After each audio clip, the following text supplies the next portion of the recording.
We started racing airplanes in 1909, just a handful of years later. If you look to your left now, ladies and gentlemen, here comes 323 years of air racing history.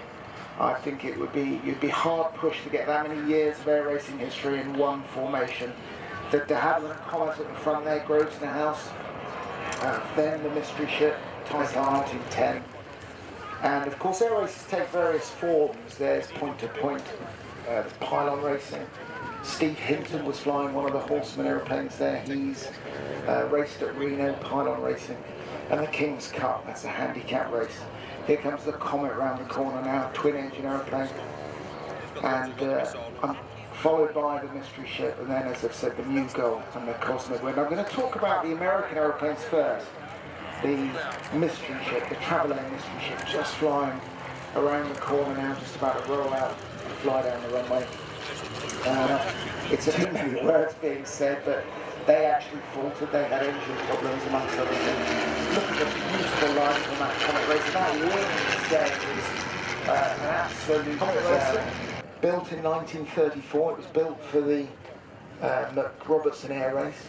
Geoffrey de Havilland said, let's build an aeroplane that can race to Australia. That was RAF Mildenhall, just up the road from here to Flemington Racetrack in Melbourne. And it was designed by Arthur Hagg. And there were 3 of them built, and just a phenomenal story. It first flew 6 weeks before the race. And it seats 2 people, one in the front, one in the back. There's just instruments and controls in the front. Being overtaken by the Cosmic Wind there. You might stand there in the grass that he landed his Avro 504 in 1923 on this day. Here comes the Comet again.